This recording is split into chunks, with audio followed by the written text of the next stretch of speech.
저는 요새 근자에 읽은 그 글을 마음에 새기면서 왜 그런지 하루에도 몇 번씩 이 이야기를 되새기며 깊은 감동을 받고 많은 깨달음을 얻은 바가 있습니다. 이 평범한 얘기입니다만은 심각합니다. 요새 문제가 된 것 가운데 가장 큰 것이 뭡니까? 치매입니다. 건강도 아니고 오래 사는 것도 아니고 부자로 사는 게 아닙니다. 그저 치매 없이 살다가 가야겠다. 그게 제일 큰 화두가 되고 있습니다. 치매. 그런데 이 치매에 대해서 누가 재미있는 글을 썼습니다. 특징은 외모는 멀쩡하거든요. 아픈 데도 없어요. 다만 정신이 들락날락하죠. 까뭇까뭇하죠.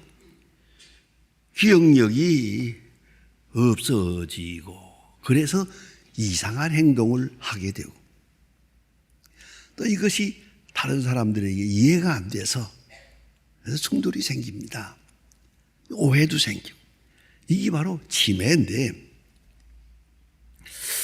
가장 흔한 사건이 뭐냐 하면 밥을 방금 먹었는데 밥 먹은 걸 잊어버렸거든요. 그리고는 밥 안 먹었다는 거예요. 세상에 이처럼 답답한 얘기가 어디 있습니까? 이거 멀쩡한 분이 말이야. 방금 밥을 먹었는데 안 먹었다는 거예요. 안 먹었다면 안 먹은 거지. 그걸 무슨 말로 설명을 하겠습니까? 여기에 이런 일들이 있잖아요. 아주 이거 천편일률적으로 이런 사건들이 있습니다. 저녁 식사를 했거든요. 그 시어머니와 며느리와 아이들이 다 식사를 했어요. 식사하고 치운 다음에 신랑이 들어왔어요. 시어머니로 볼 때는 아들이 들어왔는데 또 밥을 차리지 않겠어요? 그러면 시어머니가 그때 뭐라고 하느냐? 난 밥 안 주냐? 방금 먹었는데 까맣게 잊어버리고 나는 안 주느냐? 거기까지만 말해도 그런 대로 소화하겠는데 그게 아니에요. 아들을 앞에 놓고 자기 마누라를 나무랍니다.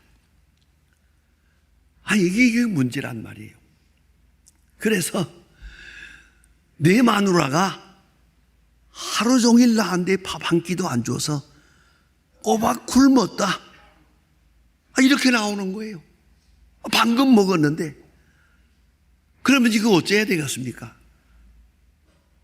어머니 잡수었잖아요. 방금.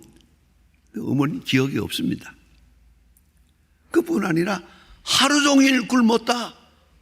이런 답답한 일이 있습니까? 이때 변론을 벌이면 안 되는 거죠. 저쪽엔 기억이 없잖아요.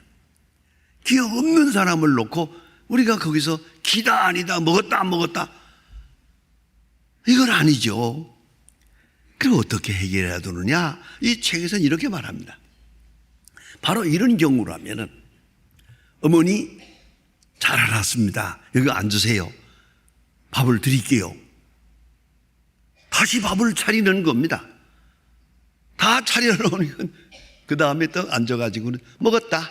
그리고 돌아선다는 거 아닙니까?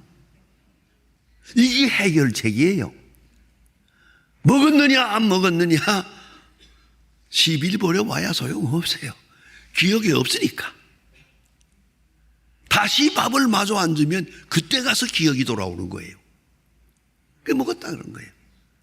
이걸 어떻게 하면 좋겠습니까? 그뿐 아니라 이 내외관이 장사하는 사람들이거든요. 그날 하루 종일 돈 번 걸 집에 와서 돈을 해고 있었어요. 돈을 해면 이런 시간에 또 어머니가 잠깐 생각이 돌아오면서 야, 난 돈 안 주냐? 여러분 뭐라고 하겠습니까? 어머니가 왜 돈이 필요합니까? 돈 가질 필요가 없잖아요. 이거 따져야겠죠. 그건 논리입니다. 그러나 어머니는 다들 돈 만지니까 나도 돈. 그러면 아들은 예, 드릴게요 하고 3,000원을 드렸대요. 3,000원을 딱 손에 들고 만지면서 이렇게 좋아하더래요. 조금 있더니 왜 너희들은 많이 가지고 나는 조금 주냐? 여러분, 이것도 한번 따지기로 들면 어머니에게 무슨 돈이 필요해요? 많고 작고가 뭐 소용이 있어요? 그럼 어떻게 하겠습니까? 아들이 훌륭했어요. 100만 원을 드렸대요. 한 부 딱 드리니까 손에 딱 쥐더니 필요 없다 딱 내려놓더래요. 자, 여러분, 이 사건에서 깊이 생각해야 합니다. 정신없는 사람하고 싸워야 되겠습니까? 기억이 없는데 있냐 없냐 따져야겠습니까? 이게 얼마나 중요한 이슈입니까? 그래서 말입니다. 진짜 긍휼이라는 게 뭐냐? 어머니는 기억력이 없어요. 지금 없는 그대로 대해야지. 이걸 놓고 왜 생각을 못합니까? 합니까? 옳으냐 그러냐, 그 별로는 필요가 없는 거예요. 그건 사랑이 아니죠. 문제는 긍휼입니다. 있는 그대로 이해하고 사실 그대로 수용해야 합니다. 그러기 위해서는 말입니다, 독일의 심리학자 베르벨 바르데츠키라고 하는 분이 쓴 책에 너는 내게 상처를 줄 수 없다 하는 그런 특별한 이름의 그 책이 있습니다. 이 책은 아마존에서 베스트셀러로 오랫동안 나오는 유명한 책입니다. 여기서 하는 말이 있습니다. 세상을 긍정하고 타인을 사랑하기 위해서는, 긍휼을 베풀기 위해서는 자기 자신을 먼저 받아들이는 일이 선행되어야 한다. 내가 넉넉해야 돼요. 내 마음이 넉넉하고야 남을 긍휼히 여길 수가 있어요. 내가 나를 사랑하지 않고는 남을 사랑할 수가 없어요. 내 자신이 먼저 넉넉한 마음을 가질 때만이 남의 모든 허물을 덮고 이해하고 받아들일 수 있는 것이다. 그런 말입니다. 오늘 본문에 보면 예수님께서 긍휼을 배우라 말씀하십니다. 긍휼을 배우라. 이 긍휼이라는 말이 헬라 이 신약 성경을 기록한 헬라 원문에는 엘레스라고 되어 있습니다. 이 가톨릭에서 나온 기도문에 보면 그 엘레메 하는 그런 기도문이 많습니다. 엘레메 하는 말은 나를 긍휼히 여기소서 하는 말입니다. 그런 기도입니다. 그런데 엘레오스, 이것이 긍휼입니다. 이것도 호세아 6장 6절을 인용했는데, 호세아 6장을 보면 나는 인애를 원하고 제사를 원치 아니하며 번제보다 하나님을 아는 것을 원하노라. 하나님의 긍휼 속에 내가 있음을 말합니다. 긍휼을 원한다. 하나님은 긍휼, 그 헬라어 성경의 신약 성경에는 엘레스라고 되어 있지만 히브리 성경으로 돌아가서 구약으로 돌아가 보면은 케세드라고 되어 있습니다. 케세드라는 말은 참 귀한 뜻입니다. 같은 사랑입니다. 긍휼입니다. 높은 사랑이고 넓은 사랑입니다. 이것이 긍휼입니다. 그 어원을 살펴보면 더욱 신기롭습니다. 라함이라고 하는 말이고 그 라하임이라고 하는 말에서 나왔고 그 어원은 레켐입니다. 이 어원은 또 또한 중요합니다. 이건 여인의 자궁을 말하는 겁니다. 여인의 자궁을 라함이라고 그럽니다. 한번 생각해 보십시다. 그 속에서 보호받고 그래서 새로운 생명이 자라납니다. 어머니의 자궁과 같은 그것이 사랑이란 말이에요. 그게 사랑의 원뜻이란 말입니다. 아주 특수한 사랑입니다. 이건 창조적입니다. 이 사랑 속에서 새로운 생명이 태어납니다. 이건 주도적입니다. 상대방이 어떻게 하느냐 묻지 않습니다. 인시에이티브가 주도적이요. 그런가 하면 지극히 교육적이기도 합니다. 그리고 오랜 동안의 인내가 필요합니다. 긴 인내력, 그 속에서 새로운 생명을 산출하는 것입니다. 그래서 예수님 말씀이 오늘 성경에서 자, 긍휼을 배우라. 오늘 본문을 다른 뜻으로 한번 좀 읽어야 됩니다. 왜냐하면 본문의 내용은 예수님께서 가버나움을 지나가시다가 세관에 앉아있는 마태라는 사람을 만납니다. 거기서 지금 현장에 앉아가지고 세금을 받고 있습니다. 세관에서 예수님과 이 사람이 눈이 딱 마주칠 때 예수님은 그분의 마태의 마음속을 읽었던 것 같습니다.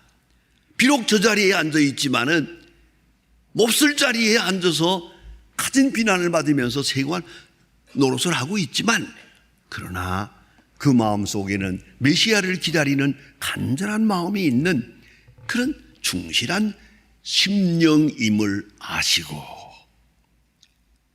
마태와 눈이 마주치는 순간에 날 따르라 그럽니다. 또 재미있는 건 마태는 바로 즉석에서 따랐습니다. 그냥 따르기만 하지 않았습니다. 그리고 예수님을 따르고 자기 집에서 그날 점심을 대접합니다. 파티를 합니다. 그럴 때는 예수님만 대접한 게 아니죠. 예수님이 12 제자가 있지요. 또 그리고 많은 자기 친구들이 있지요. 이렇게 막 전부 다 세리들이죠. 이런 세리들과 함께 예수님을 영접하고 잔치를 하게 됩니다. 그 순간에 오죽이나 말이 많겠습니까? 아니 예수님께서 저런 세리, 당시의 세리가 얼마나 밉게 보였던지 세리와 죄인, 죄인과 세리 동의어로 사용합니다. 이건 아주 공개된 죄인입니다. 세리와 죄인들 어찌 그들과 함께 음식을 잡수시느냐 비난을 하게 됩니다. 이 비난을 예수님께서 들으시고 대답하신 말씀입니다. 그것이 오늘 본문에 나타나는 내용입니다. 예. 보세요. 이르시되 건강한 자에게는 의원이 쓸데없고 병든 자에게라야 쓰느니라. 건강한 자에게는 의사가 필요 없죠. 병들었기 때문에 의사가 필요하지 않느냐.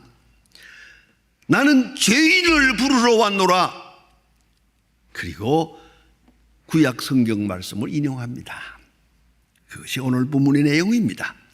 나는 긍휼을 원하고 제사를 원치 아니하노라 하신 말씀의 뜻이 무엇인지 배우라. 긍휼을 배우라. 긍휼을 배우라. 아주 중요한 말씀입니다.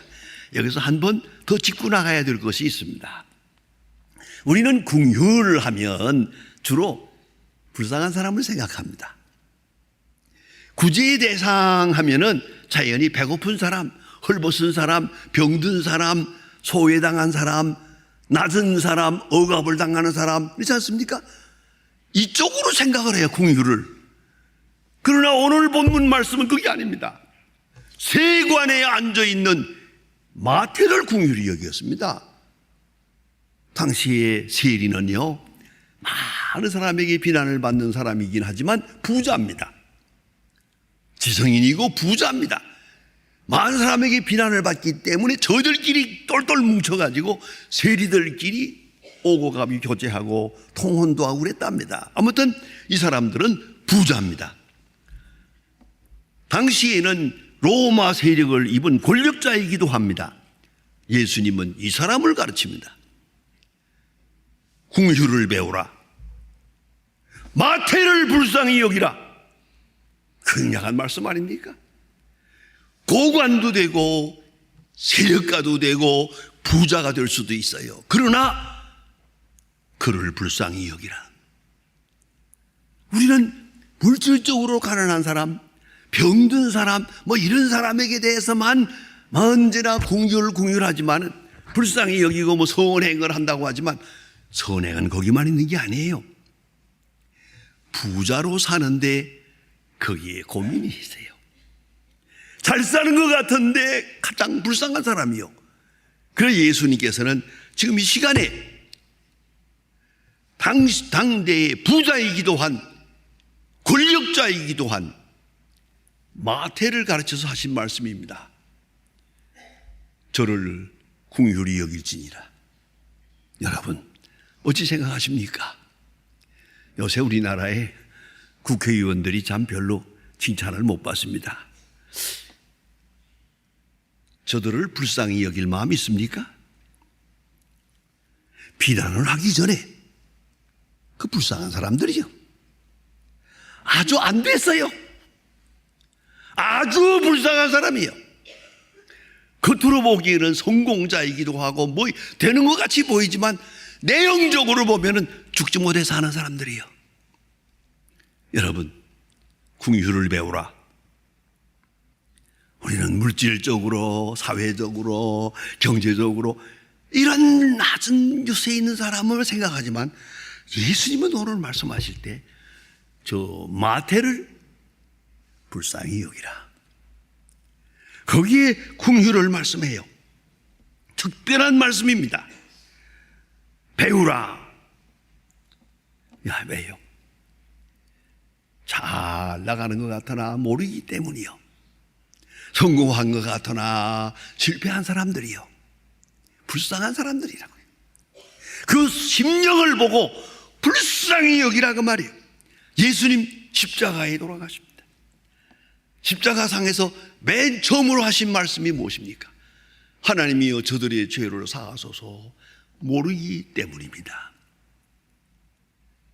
그 악한 무리들에 의해서 십자가에 죽으시면서도 나를 죽이는 자를 불쌍히 여겼어요.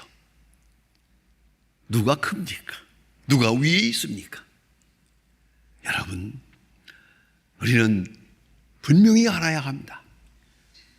모르기 때문입니다. 모르기 때문입니다. 아는 자로서 모르는 자를 넓게 높게 용서하고 사랑하는, 그게 바로 긍휼입니다. 또한 주도적인 사랑입니다. 그러면 저를 긍휼히 여기서 오는 비난이 있습니다. 오늘 성경에 당장 예수님께서 마태를 불쌍히 여겨서 부르시고 마태가 초청하는 오찬에 참여했습니다. 이거 작은 잔치를 하고 있는데 바리새 교인들이 비난합니다. 예수님은 어째서 메시아로 왔다고 하는 분이 죄인과 세리들과 함께 먹느냐? 저건 안 된다. 이렇게 비난을 합니다. 그러나 예수님은 아니옵시다. 오히려 그 속에서 평안을 느꼈습니다.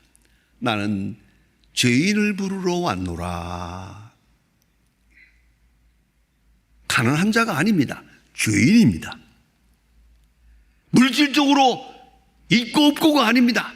사회적 지위가 높다 낮다가 아닙니다. 영적으로 불쌍한 사람들, 죄인을 부르러 왔노라 하고 말씀하십니다. 다시 말하면 죄인을 사랑하려면 많은 비난을 받아야 합니다. 당연히 그러해야 합니다. 여러분, 비난받지 않고 좋은 말 들어가면서 선행을 하리라고 생각하지 마세요. 선한 일 할 때 꼭 이런 비난 저런 비난하는 사람이 있습니다. 그 비난하는 사람을 불쌍히 여길 줄 알아야 합니다. 그리고야 선행을 관철할 수가 있습니다. 꼭 잊지 말아야 합니다. 제가 북한 선교를 하기 위해서 여러 가지로 요양좀 여러분 다 아시지만 하고 있는데, 언젠가 한번 북한 선교에 대해서 어떤 모임에서 와서 강연을 해달라고 그래요. 강연 가서 1시간 동안 얘기했습니다.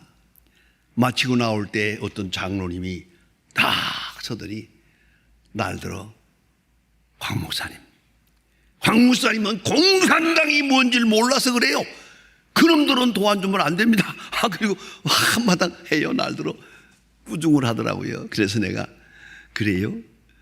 제가 공산주의를 모를 것 같습니까? 장로님 얼마나 공산당에게 손해를 봤는지 모르겠습니다만은 나는요, 우리 아버지가 내 목전에서 총살당하는 걸 보았습니다. 나 또한 광산에 끌려가서 8개월 동안 출고생을 했습니다. 하고 말했더니 이분이 그만 딱 서가지고요, 눈물을 흘리면서 말을 못해요. 그래도 사랑합니까? 그래서 물론이죠. 그것이 사랑이죠. 그것이 긍휼입니다. 공산당원이 우리 아버지를 죽였다고 내가 공산당을 미워하면 어떻게 되겠습니까? 그건 아니옵시다.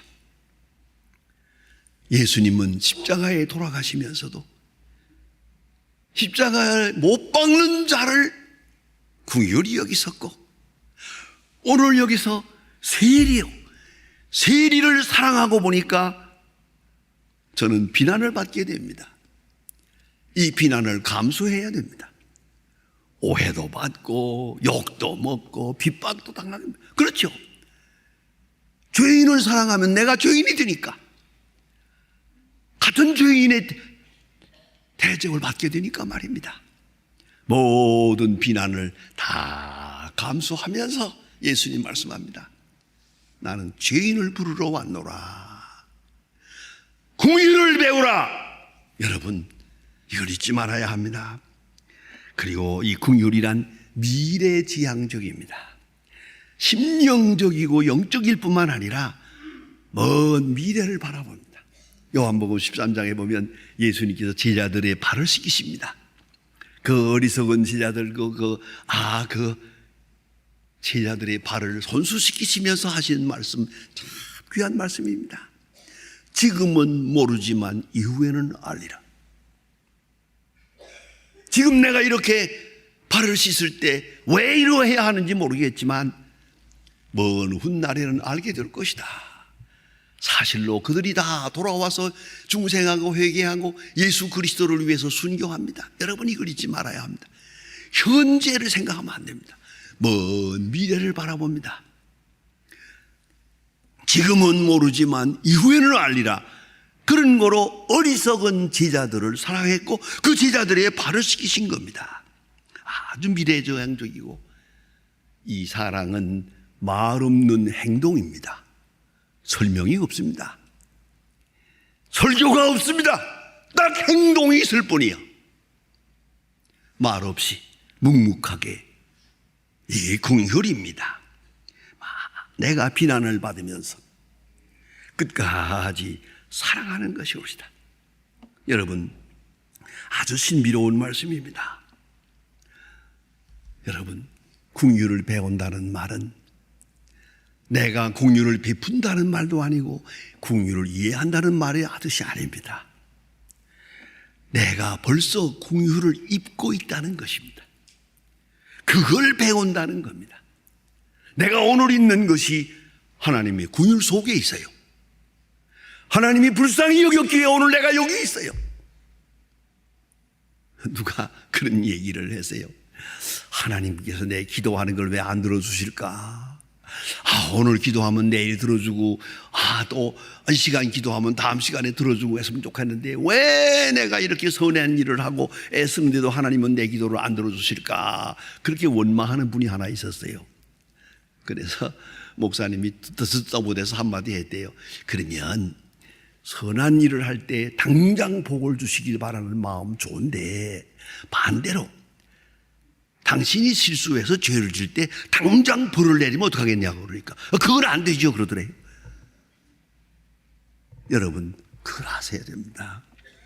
내가 그 많은 실수를 해도 하나님 다 너그럽게 봐주었어요. 사랑해 주었어요. 용서해 주었어요. 기다려 주었어요. 그래서 오늘 내가 있는 게 아닙니까? 긍휼을 배우라. 하나님의 긍휼을 내가 지금 느끼고 체험하고 배워야 돼요. 그 긍휼로 충만하게 될 때 나도 모르게 다른 사람에게 그 긍휼을 베풀 수가 있는 것이에요. 이걸 잊지 말아야 합니다. 내 어느 목사님을 잘 압니다. 그 자녀들에게 참 잘해요. 그 자녀가 집을 나가기도 하고 속삭이기도 하고 뭐 그래. 그런데 그 목사님은 자녀들에게 참 좋은 아버지예요. 그 자녀들이 다 좋게 됐는데요. 제가 너무 기특해서 물어봤어요. 어떻게 그렇게 참고 견딜 수 있느냐 그랬더니 이거 별거 없어요. 내가 옛날에 얼마나 못됐는지요. 남의 집 소를 때려 죽였어요, 제가. 그 들에 나갔더니 이놈의 소가 자기가 지나가는데 들여받으려고 그러더래. 그래서 나쁜 놈 건방지게 결국은 그 소를 죽였대요. 글쎄 이렇게 내가 못됐는데 이 실수를 아버지가 다 덮어주고 그 소 주인이 와가지고 난동을 피우는데 걱정하지 마세요. 내가 더 좋은 소를 사줄게요. 그 돈을 주고 자기 아들에게 딱 한마디 하더래요. 내가 죽인 거 사실이냐? 네, 알았다. 그때 그 아버지의 넓은 사랑에 완전히 정복이 됐대요. 긍휼을 배우라. 내가 오늘 인심이 그 긍휼 속에 있고 내가 오늘 생명을 연장하는 건데 하나님의 긍휼 속에 있어요. 그것이 바로 중생입니다. 그리고 이제 그 사랑에 응답해야 합니다. 여러분, 성경에 보면 탕자의 비유가 있습니다. 아무리 봐도 탕자의 아버지 좋은 아버지입니다. 그 못된 놈을 집을 나가게 하고 또 그 나간 아들을 기다려주시고 돌아올 때 전혀 과거를 묻지 않고 기뻐하는 그 아버지. 이것이 아버지의 긍휼입니다. 이것이 아버지의 마음입니다. 아버지의 사랑입니다. 여러분, 긍휼에 대한 응답은 긍휼입니다. 긍휼을 배우라. 여러분의 긍휼이 지금 어디까지 왔습니까? 높은 긍휼함이 충만할 때 우리는 온 세상을 새로운 눈으로 바라볼 수 있게 될 것입니다. 기도하십니다.